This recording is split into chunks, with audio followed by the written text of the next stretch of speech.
പഹൽഗാമിൽ ഭീകരർക്കായി തെരച്ചിൽ ഇപ്പോഴും തുടരുകയാണ്. ഇന്ത്യൻ കരസേനാ മേധാവി ജനറൽ ഉപേന്ദ്ര ദ്വിവേദി ഇന്ന് ശ്രീനഗർ സന്ദർശിക്കും.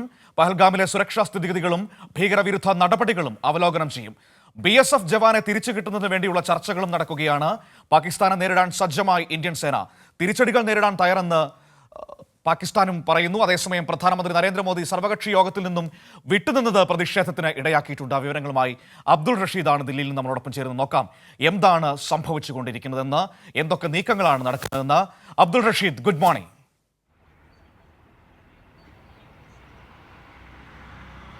Good morning Manu. റഷീദ്, ഇപ്പോഴും ഭീകരർക്കായുള്ള തെരച്ചിൽ പഹൽഗാമിലും ഉധംപൂരിലുമൊക്കെ തുടരുന്നു എന്നതാണ് നമ്മൾ ഈ സംസാരിക്കുന്ന സമയത്ത് നമ്മുടെ മുൻപിലുള്ള ഏറ്റവും പ്രധാനപ്പെട്ട കാര്യം. ഇന്ന് സ്ഥിതിഗതികൾ നേരിട്ട് വിലയിരുത്താൻ കരസേനാ മേധാവി അങ്ങോട്ടേക്ക് എത്തുന്നുണ്ട്. ഒപ്പം തന്നെ പ്രതിപക്ഷ നേതാവ് രാഹുൽ ഗാന്ധി വരുന്നുണ്ട്. ഒപ്പം നമ്മുടെ ഒരു BSF ജവാനെ പാകിസ്ഥാൻ കസ്റ്റഡിയിലെടുക്കുകയും ചെയ്തിട്ടുണ്ട്. അദ്ദേഹത്തെ മോചിപ്പിക്കാനുള്ള ശ്രമങ്ങളും തുടരുകയാണ്. എന്താണിപ്പോൾ കശ്മീരിൽ സംഭവിക്കുന്നത്?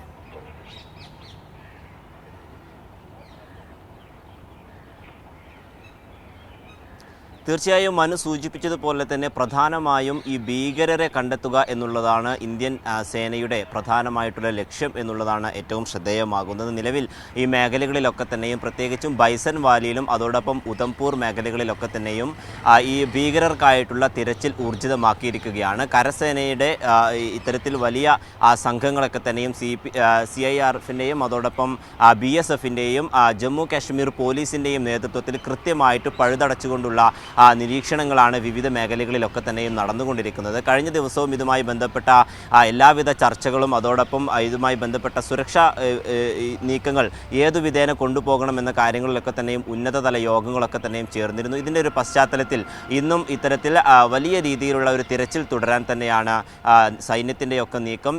ഈ സമയത്ത് പോലും ഇത്തരത്തിൽ വിവിധ മേഖലകളിലായി ഭീകരരെ കണ്ടെത്തുന്നതിനാവശ്യമായിട്ടുള്ള നടപടികൾ ആരംഭിച്ചിട്ടുണ്ട്. പ്രധാനമായും ഈ ബൈസൺ വാലി മേഖലയിലും അതോടൊപ്പം ഉധംപൂർ മറ്റു മേഖലകളിലൊക്കെ തന്നെയും ഇതുമായി ബന്ധപ്പെട്ട തിരച്ചിലുകൾ ഊർജിതമാക്കിയിരിക്കുകയാണ്. എല്ലാവിധ സേനകളും ഈ മേഖലകളിലൊക്കെ തന്നെയും സ്തംഭിച്ചിട്ടുണ്ട്. കൂടുതൽ രാജ്യത്തിൻ്റെ വിവിധ ഭാഗത്തു നിന്നും കൂടുതൽ കമ്പനി സേനാംഗങ്ങളെയും ഈ മേഖലയിൽ വിന്യസിച്ചിട്ടുണ്ട് എന്നുള്ളതാണ് ഇപ്പോൾ ഇന്ത്യൻ സൈന്യം വ്യക്തമാക്കുന്നത്. അതോടൊപ്പം ഇന്ത്യൻ BSF ഉദ്യോഗസ്ഥൻ പാകിസ്ഥാൻ്റെ പിടിയിലാണുള്ളത്. അദ്ദേഹത്തെ തിരിച്ചു കിട്ടുന്നതിനാവശ്യമായിട്ടുള്ള ഫ്ലാഗ് ഓഫ് ചർച്ചകൾ ഇന്ന് നടന്നേക്കും എന്നുള്ള സൂചനകളും ലഭ്യമാക്കുന്നുണ്ട്.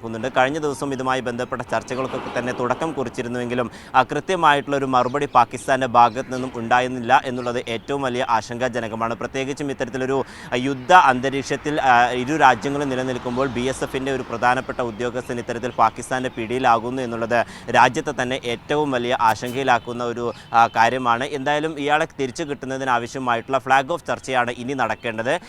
ഈ ഇരു രാജ്യങ്ങളും തമ്മിലുള്ള പ്രതിനിധികളൊക്കെ തന്നെ അതുമായി ബന്ധപ്പെട്ട ചർച്ചകളിലേക്ക് കടക്കുന്നു എന്നുള്ള കാര്യമാണ് ഇപ്പോൾ സൂചിപ്പിക്കാനാകുന്നത്. അതോടൊപ്പം ഇന്ന് കരസേനാ മേധാവി അതോടൊപ്പം നിരവധി നേതാക്കളൊക്കെ തന്നെയും ഇന്ന് പഹൽഗാമിലും അതോടൊപ്പം ശ്രീനഗറിലും എത്തുന്നുണ്ട് എന്നുള്ളത് നമുക്ക് മനസ്സിലാക്കാൻ സാധിക്കുന്നു. പ്രധാനമായും കരസേനാ മേധാവി ജനറൽ ഉപേന്ദ്ര ദ്വിവേദി ഇന്ന് പഹൽഗാമിലെത്തും. അതോടൊപ്പം ഈ സ്ഥിതിഗതികളൊക്കെ തന്നെ വിലയിരുത്തും. മുന്നോട്ട് ഈ സേനാംഗങ്ങളുടെയും അതോടൊപ്പം തിരച്ചിലുമായി ബന്ധപ്പെട്ട കാര്യങ്ങളിലെയും ഒക്കെ കൃത്യമായിട്ട് എങ്ങനെ നീങ്ങണമെന്നതടക്കമുള്ള കാര്യങ്ങളിൽ ആസൂത്രണം ചെയ്യുന്നതിൻ്റെ ഭാഗമായാണ് ഇദ്ദേഹം അവിടെ എത്തുന്നത്. ഉന്നതതല യോഗം ചേരുമെന്നും മനസ്സിലാക്കാൻ സാധിക്കുന്നുണ്ട്. എന്തായാലും അതോടൊപ്പം പ്രതിപക്ഷ നേതാവ് രാഹുൽ ഗാന്ധി അടക്കമുള്ളവർ ഇന്ന് കാശ്മീരിൽ എത്തും. ഈ പഹൽഗാമിലും അതോടൊപ്പം മറ്റു മേഖലകളിലുള്ള പരിക്കേറ്റ ആളുകളൊക്കെ തന്നെയും രാഹുൽ ഗാന്ധി അടക്കം സന്ദർശിക്കുമെന്നുള്ള വിവരവും നമുക്ക് ലഭ്യമാകുന്നുണ്ട്. എന്തായാലും ഈ മേഖലയിൽ നിലവിൽ ഇപ്പോൾ ഇതുമായി ബന്ധപ്പെട്ട തിരച്ചിൽ ഊർജിതമാക്കിയിരിക്കുകയാണ് എന്നുള്ളതാണ് ഏറ്റവും പ്രധാനമായിട്ടുള്ളത്. പ്രത്യേകിച്ചും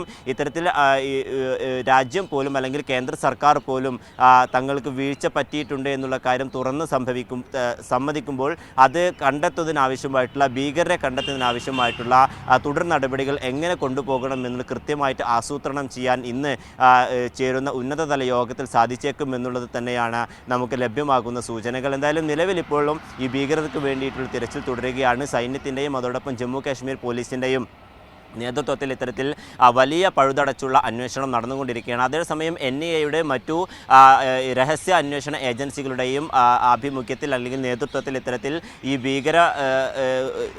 മായി ബന്ധപ്പെട്ടിട്ടുള്ള അന്വേഷണങ്ങളും നടക്കുന്നുണ്ട്. പ്രത്യേകിച്ചും ഈ 4 ഭീകരരുടെ രേഖാചിത്രങ്ങളൊക്കെ തന്നെയാണ് പുറത്തുവിട്ടിരിക്കുന്നത്. അതിൽ 2 ഭീകരർ ജമ്മു കാശ്മീർ സ്വദേശികളാണ് എന്നുള്ള വിവരവും ലഭ്യമാകുന്നുണ്ട്. അത്തരത്തിൽ പ്രാദേശിക തലത്തിൽ നിന്നുള്ള അന്വേഷണങ്ങളും വിവിധ ഏജൻസികളുടെ ഭാഗത്തു നിന്നും ഉണ്ടാകുന്നുണ്ട്. കഴിഞ്ഞ ദിവസവുമായി ബന്ധപ്പെട്ട ഈ മേഖലയിൽ ജോലി ചെയ്തിരുന്ന ആളുകളൊക്കെ തന്നെയും രഹസ്യാന്വേഷണവും അതോടൊപ്പം NIA സംഘങ്ങളൊക്കെ തന്നെയും ചോദ്യം ചെയ്തു വന്നിരുന്നു. ഇന്നും അതുമായി ബന്ധപ്പെട്ട ചോദ്യം ചെയ്യലുണ്ടാകും. പ്രത്യേകിച്ചും ഈ മേഖലയിലെ കടകമ്പോളങ്ങളിലൊക്കെ തന്നെയും ജോലി ചെയ്യുന്ന ആളുകളെ ആയിരിക്കും ഇന്ന് ചോദ്യം ചെയ്യുക എന്നുള്ള കാര്യങ്ങളാണ് ഇപ്പോൾ നമുക്ക് ലഭ്യമാകുന്നത്. ഇത്തരത്തിൽ എല്ലാവിധ അന്വേഷണങ്ങളും ഇതുമായി ബന്ധപ്പെട്ട് നടക്കുന്നുണ്ട്. അതേസമയം ഇരു രാജ്യങ്ങളും തമ്മിൽ വലിയ ഒരു യുദ്ധപോർക്കളത്തിലേക്ക് പോകുന്ന ഒരു സാഹചര്യവും അല്ലെങ്കിൽ ഒരു സംഘർഷാവസ്ഥ തന്നെയാണ് ഇപ്പോഴും നിലനിൽക്കുന്നത് എന്നുള്ളതും ഏറ്റവും ഖേദകരമായ കാര്യമാണ്. പ്രത്യേകിച്ചും ഇന്ത്യ പാകിസ്ഥാനെതിരെ കർശനമായിട്ടുള്ള നിരവധി നടപടികൾ, പ്രധാനമായും 5 നടപടികൾ എടുത്തതിന് പിന്നാലെ പാകിസ്ഥാനും വലിയ രീതിയിലുള്ള ഒരു പ്രതിരോധം തീർക്കുന്ന നടപടികൾ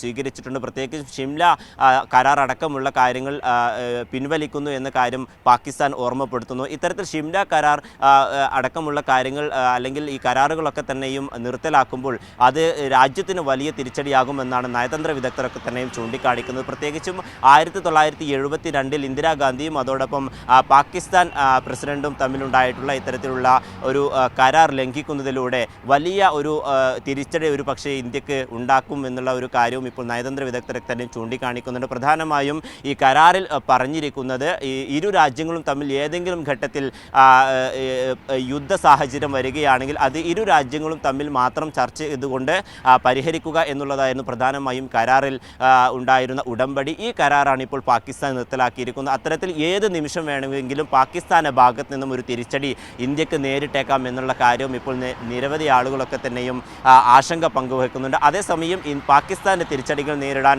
സജ്ജമാണ് എന്നുള്ള കാര്യമാണ് ഇപ്പോൾ സേനാംഗങ്ങളൊക്കെ തന്നെയും വ്യക്തമാക്കുന്നത്. പ്രത്യേകിച്ചും നാവികസേന, കരസേന, വ്യോമസേന ഒക്കെ തന്നെയും സജ്ജമാക്കിയിരിക്കുകയാണ്. കഴിഞ്ഞ ദിവസം സൂറത്തിലടക്കം ഈ നാവികസേനയുടെ അടക്കമുള്ള ഈ സേനാംഗങ്ങളുടെ മിസൈൽ പരീക്ഷണങ്ങളൊക്കെ തന്നെ ഉണ്ടായിരുന്നു. അത്തരത്തിൽ ഏതെങ്കിലും രീതിയിൽ പാകിസ്ഥാൻ്റെ ഭാഗത്തു നിന്നും ഒരു തിരിച്ചടി ഉണ്ടാവുകയാണെങ്കിൽ പ്രധാനമായും ഇന്ത്യ തിരിച്ചടിക്കും എന്നുള്ള കാര്യവും കേന്ദ്ര സർക്കാർ വ്യക്തമാക്കിയിട്ടുണ്ട്.